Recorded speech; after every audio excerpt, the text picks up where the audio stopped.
Support for Overheard with Evan Smith comes from Hilco Partners, a Texas government affairs consultancy, Claire and Carl Stewart, Christine and Philip Dial, and the Eller Group, specializing in crisis management, litigation, and public affairs communication. EllerGroup.com. I'm Evan Smith. He's one of the leading historians of Black Power, as well as an acclaimed author whose latest book is Freedom Season: How 1963 Transformed America's Civil Rights Revolution. He's Peniel Joseph. This is Overheard. A platform and a voice is a powerful thing. You've really turned the conversation around about what leadership should be about. Are we blowing this? Are we doing the thing we shouldn't be doing by giving in to the attention junkie? As an industry, we have an obligation to hold ourselves to the same standards that we hold everybody else. Dude, this is Overheard. Peniel Joseph, welcome. Thank you for having me. Good to see you. Congratulations on this book, which is such a great read. You know, I've asked you this question before. I'm not going to pretend I haven't, but I always want to ask it because I think it's important. Why 1963? Why not 1964? I've always been conditioned, and I'm an amateur, you're a professional historian of the civil rights movement, that 1964 is this monumental year, but you've chosen to focus on 63. Why? Well, 63 kept coming up in my research on my other books. This is the 8th book that I've done. Right.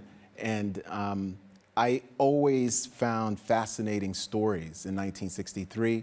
For most of that year, John F. Kennedy is alive. Bobby Kennedy is Attorney General. Right. Martin Luther King Jr. and Birmingham and the March on Washington. But then there were also these stories of people like Gloria Richardson, black woman who was an activist in Cambridge, Maryland. Right. Lorraine Hansberry, who's the playwright, Raisin in the Sun, and a big activist.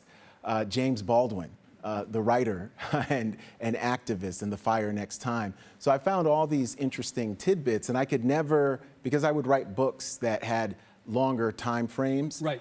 I would have to leave 1963 to 1964 and 65, Civil Rights Act, Voting Rights Act. Right. And I saw 63 sort of as a George Floyd moment, a Breonna Taylor moment before we had those things, where there's so much tumultuous activism. Right. There's so much tragedy, but there's also so much triumph, and there's so much hope. So I thought it was a real hopeful year, and for me, it's the year that really jump-starts the entire decade of the 60s. It's kind of an arc of a year. I mean, I do think that point is critical. You say in this book, this was the year that America came undone and remade itself.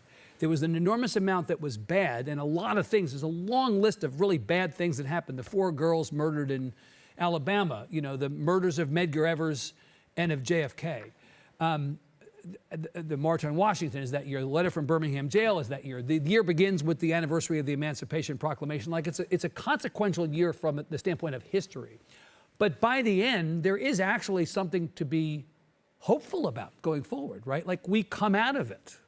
Absolutely. Yeah. Paradoxically, it's a very, very hopeful year. And I think it's hopeful because people are finally talking publicly and openly on shows like this about the values of dignity, citizenship, democracy, but freedom, which is why it's called Freedom Season. And the book is divided into 4 parts: winter, spring, summer, and autumn. And we were able to see the evolution of JFK, the evolution of Bobby Kennedy. We're able to see how, in certain ways, the right viewed freedom and dignity and citizenship. William F. Buckley. We're able to see liberals like Norman Podhoretz and Commentary Magazine and how they viewed what was going on. And certainly Baldwin in a lot of ways is the heart and soul, because what Baldwin reminds us, he's got this vision of a grand aspirational republic that is committed to multiracial democracy through the crucible of confronting the nation's original sin of racial slavery. So when Baldwin writes in The Fire Next Time, at the end of it, to end the racial nightmare and finally achieve our country, he's being serious. He actually believes in this idea that we are a strange kin, that we are a strange family, and the only way we can get to reconciliation and reunion is through truth and justice, which requires a confrontation. Well, and there's this description of Baldwin, who I've said to you again before today, other conversation we've had, that in some ways this is a book about Baldwin. Yes. As much as anybody. Although I'm writing a book about Baldwin. But you are writing a Baldwin book, but that's the next book. We'll have you back for that book. But this idea that Baldwin, it is said, loved America enough that he had a battered faith in its capacity to change. I love that phrasing. He had a battered faith in its capacity to change. I mean, he was hopeful despite the fact that he was also hyper-realistic about how things were. I think that's Right? one of the most, absolutely. One of the Yeah. most hopeful aspects of the book is the deep love of country that you see people have here. Right. People are fighting for America. They're fighting for a version of the American dream that is as expansive as possible, and they're willing to risk their lives. They're, not just in Birmingham, Alabama, but in Greenwood, Mississippi, and Jackson, Mississippi, but not just there. In Brooklyn, New York, in California, in Austin, Texas, people felt a surge of electricity that year, and it just builds and builds and builds. And when we think about the March on Washington, the chapter is called, and it's a phrase from Baldwin, The Language of Human Joy. Right. The March on Washington is an extraordinary gathering, and there had been these gatherings. LA, 35,000 people came out. Detroit, 125,000 people came out.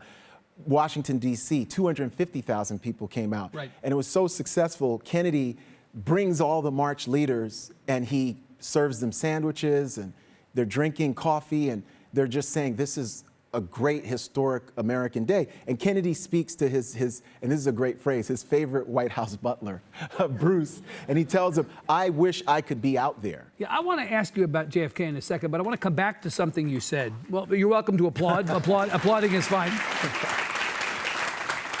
I want to come back to something you said about love of country. Yeah. I have this sense that there were people at the time who view the protests on behalf of civil rights, human rights, as not patriotic, right? There was some question about the patriotism of the people who took to the streets. You sort through some of that in this book, don't you? Oh, absolutely. Medgar Evers is a great example of this. Right. A military hero, war veteran, Right. native of Jackson, Mississippi, native of Mississippi, but living in Jackson, Mississippi with his wife and 3 children. Right. And he's constantly saying, I am an American citizen. I love this country, and I'm going to stay and live in Mississippi to transform this country. And he gives a great speech in May of '63 where he says he battled Hitlerism and fascism. These are his words overseas, and he's going to make sure that Mississippi has justice and the United States has justice domestically. So it was a hugely patriotic struggle. And to your point, what Dr. King does in Letter from Birmingham Jail, because what we have to think of and I teach that every semester. I teach Letter from Birmingham Jail no matter what I'm teaching, because what that is America's best, I think, theory of justice. It's a theory of American justice where King says that he's unwilling to believe in immoral laws from this point forward. So even though the clergy, white clergy, has told him, why are you doing these Birmingham protests? It's bad timing. King says we can't wait because this is destroying the soul of everybody who's here, right? And in that speech, in that letter rather, he says the young people who are being arrested in Birmingham are one day going to be regaled as heroes. And he was right. And he says, the quote is, for bringing this nation back to those great wells of democracy that were dug deep by the founding fathers, right? So when we think about patriotism, and then Lyndon Johnson's going to use that in his We Shall Overcome speech in March 15th, 1965, where he compares the protesters in Selma on the Edmund Pettus Bridge, who are being routed by 600 Alabama state troopers. He compares them to American revolutionaries in Concord and Lexington, Massachusetts. But it's King who gives us the lexicon to think of the civil rights movement as the most patriotic movement in American history since the founding. Yeah. I'm glad you brought up LBJ. So I came into this book. I mean, I've read Robert Caro, and I feel like I'm at least dangerous at a cocktail party. That's my level of knowledge on this stuff, right? But I actually came away thinking that it was an interesting point of tension, JFK or LBJ, in terms of who, through his words and through his deeds, was more committed to the movement. Did you come away in this book with a sense of how each measured up on this? Yeah, I think they were working in tandem. Yeah. I think that obviously JFK's assassination allows the Civil Rights Act to be passed quicker than it would have if he had simply been reelected, right? And so I think when we think about their commitments, JFK's commitments grow over time. By the spring of '63, he is fully committed. Still not at the level that civil rights activists want, because the role of a president is different from a social movement leader or activist, Indeed, right? indeed. And when we think about LBJ had a complex relationship with race, right? On one level, he's pro-underdog, Cthulhu, Mexican students, Mexican-American students, a New Dealer, so he's right there. On another, he's a product of his time in the South, and there are people like Richard Russell and different mentors who are overt racist, right? And so when we think about why did he champion civil rights, he also knew that politically it was what he needed to do. Right. By Despite the consequences. Despite the consequences. Which he famously said. He says by the time they signed the Voting Rights Act, he Right. said we've lost the South for a generation, Right. And in fact, you know, they've lost the South for more than one generation because of political realignment, right? So when we think about LBJ, I think what LBJ does, and he understands better than Kennedy, and he says this, and I have it in the book with a dialogue, a conversation with Ted Sorensen. He understands the power of the bully pulpit of the presidency. Yeah. LBJ understands that being president means taking risks and leading this kind of moral charge that's being inspired from the grassroots. By 63, we can see that there's a moral reimagining happening, and we could see it at the March on Washington, right? Even though Birmingham happens less than 3 weeks later, March on Washington is the first mass church meeting in American history. That's what that day was. It's a day of all of us going to this secular church, and America really refashions through King, but also through John Lewis, through Joaquin Prince and the other speakers. We really refashion a new civic religion where we say that racial justice is the beating heart of a multiracial democracy, and we create a consensus in 1963 that lasts for the next 50 years, all the way to the Shelby v. Holder decision. Yeah. I mean, it occurs to me that the presidency, I mean, yeah, the bully pulpit, I mean, I might sort of cast it differently. Rhetorically, the presidency exists as a permission structure for the country to get behind movements like this. And I think that both JFK and LBJ in different ways were material, right, to progress. But it was the rhetoric of support as much as anything that they individually did. Now, obviously, signing the Voting Rights Act and the Civil Rights, all of that was critical. But I kind of think almost more important was the validation that they provided. Oh, absolutely. After Kennedy does the June 11th speech, we get so many telegrams, the State Department, globally, there is such a sigh of relief. And people are really lauding his leadership. Now, that next day, Medgar Evers has been assassinated in Mississippi, so we can see the level of the crisis. But Kennedy's calling it a moral issue. I want to pivot to talk about Malcolm X. I am low-key obsessed with Malcolm X right now. 100th anniversary of Malcolm X's birth, 60th anniversary of Malcolm X's death, his assassination. There are a number of books, yours, our mutual friend Mark Whitaker's book, about Malcolm X in circulation right now. You've written about Malcolm X before. You'll presumably write about Malcolm X again.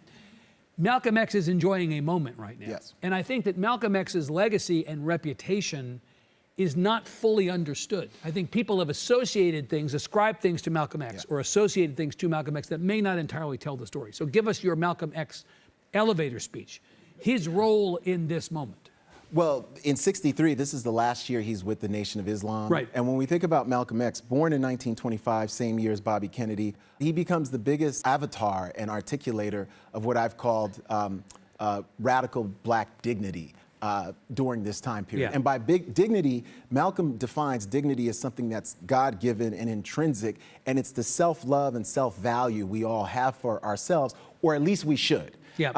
In the context of racial segregation, he argues it's very, very hard for black people to have dignity. He uses himself as a negative example. He talks about how he was a criminal, how he was a hustler. He served 77 months in 3 different prisons in Massachusetts before coming to Islam in 1949, 1950, and for the rest of his life.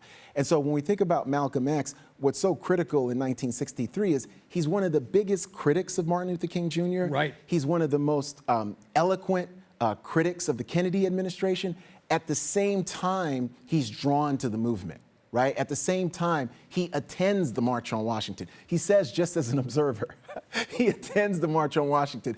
And what's so fascinating to me about Malcolm in 63 is that we find a person who's losing one aspect of his religion and his belief in the Nation of Islam and gaining both wider secular belief in a human rights movement and a human rights revolution, and also gaining this understanding, and this is where I think King and him have a nice interplay, that we do need citizenship. I said Malcolm with this radical black dignity. I've said that King's notion is radical black citizenship. And for King, citizenship is not just the Voting Rights Act and the Civil Rights Act. For him, citizenship, and we see it with the Poor People's Campaign, is a living wage. It's full participation. Full participation. Right. It's decent housing. Right. It's a cessation of violence. By 67, King is going to come out against the Vietnam War. Right. Famously, he says there comes a time where silence is betrayal, right? And so when we think about Malcolm by 64, and he's on his way in 63,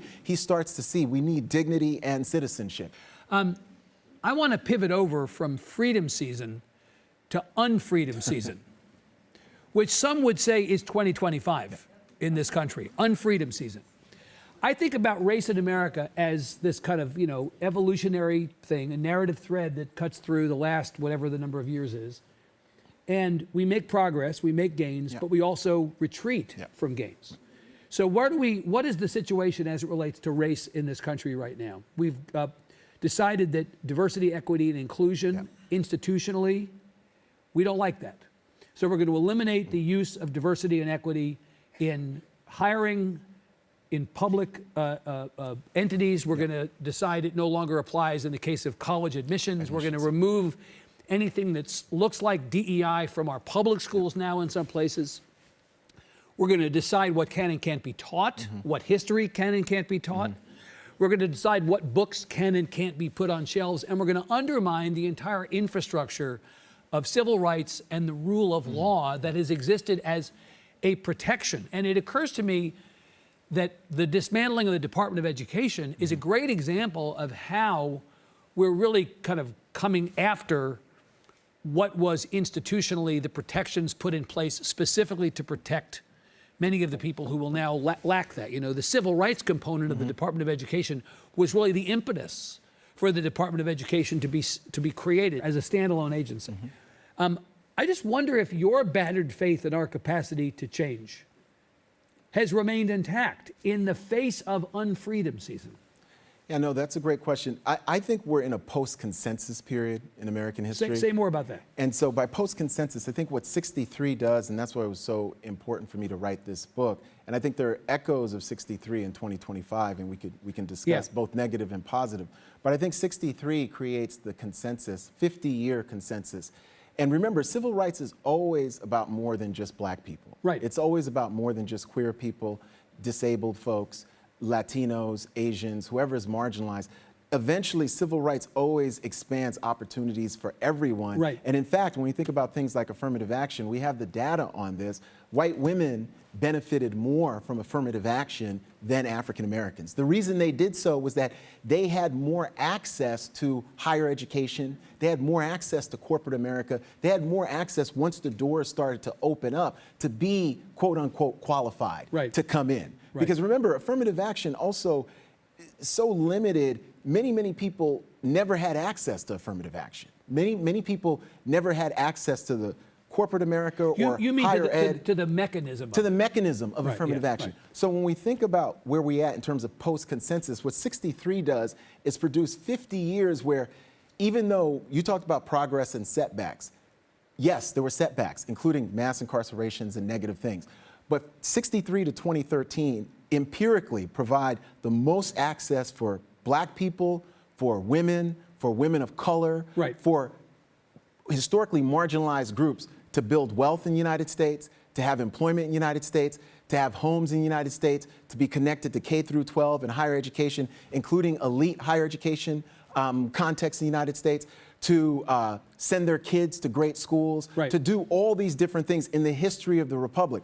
2013, really, we see the end of that, I argue, through the Shelby v. Holder 5-4 Supreme Court decision, which really ends the most robust enforcement of the Voting Rights Act, including having Texas under the Voting Rights Act, thanks to Barbara Jordan, who co-sponsored the 1975 7-year extension of the VRA that placed Texas and parts of the Southwest within the VRA. So now we're in a post-consensus America, and we're getting back to the pre-modern civil rights, racial exclusion, prejudice, bias, racism of that period.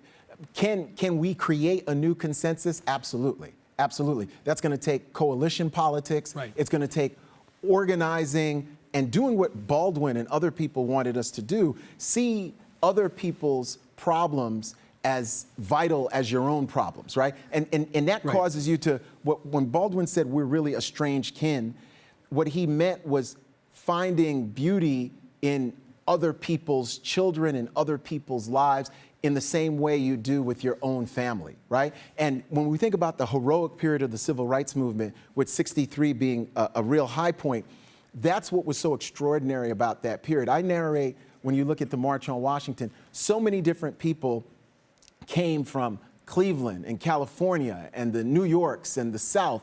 Some people skated all the way to D.C. Yeah. Some people took bikes to D.C., train cars where they were listening to jazz players who came just to come to the March on Washington. So people saw themselves in each other, right? And there's something I want to read from here, too.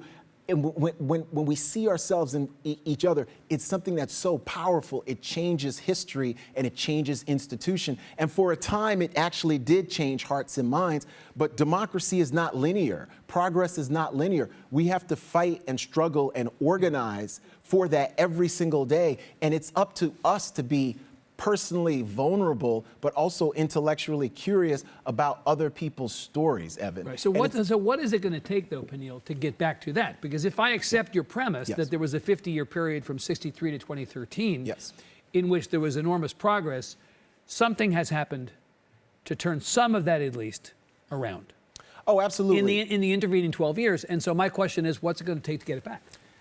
I think we're all searching for that answer. I think part of answering that question is learning some lessons from 63. One lesson that I've learned from 1963 is that ideas matter, right? So when you look at this year, ideas about freedom, dignity, democracy, citizenship, people were debating those openly. And they really mattered and eventually helped to change institutions.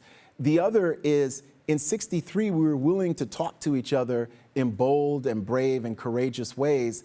That's really, really very important. People here weren't necessarily looking for safe spaces. They were looking for courageous spaces where they could articulate what they were talking about. One thing I will say between left and right axes in 63 is that, for the most part, people were arguing with each other in good faith. There were still far-right conspiracy theories, Bircherites, that came up here, but there were others who were really interested in multiracial democracy, but had differences of opinions on how to get there. Yeah. How are we going to get there, right? Yeah. And what did inclusion and fairness actually look like, and what were the mechanisms to get there?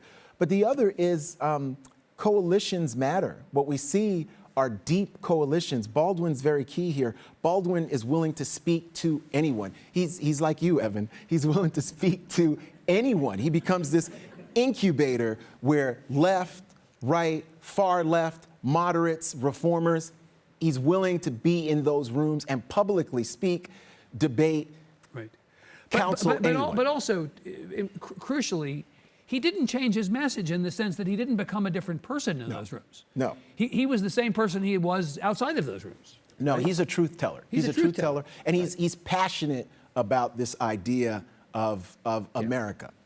We have 2 minutes left, Peniel. Tell everybody what you're working on now. You mentioned that you're working on a Baldwin project. Say what you can about that. And I know you're also thinking about Malcolm X.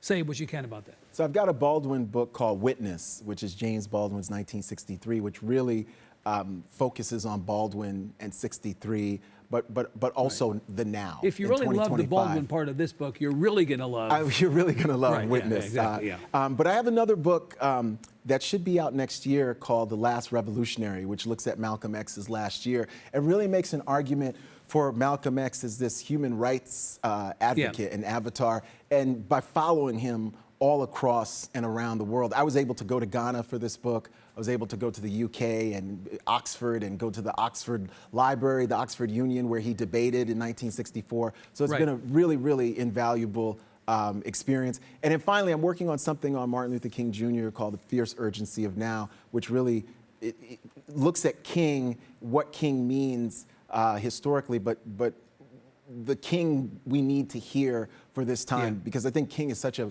compassionate figure and empathetic figure, but a figure who's willing to take great risks in service of that compassion. I want to come back to what I said about the way we've moved away from telling stories and complete histories to our kids in schools. This kind of work, the 3 books you described, actually go a long way to hopefully filling in those gaps. And we need these histories so that we fully understand what came before, because as the old saying goes, don't know where you're going unless you know where you've been.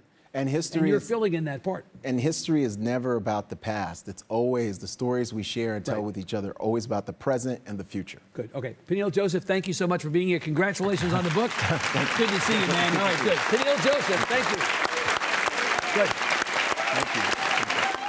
We'd love to have you join us in the studio. Visit our website at austinpbs.org/overheard to find invitations to interviews, Q&As with our audience and guests, and an archive of past episodes.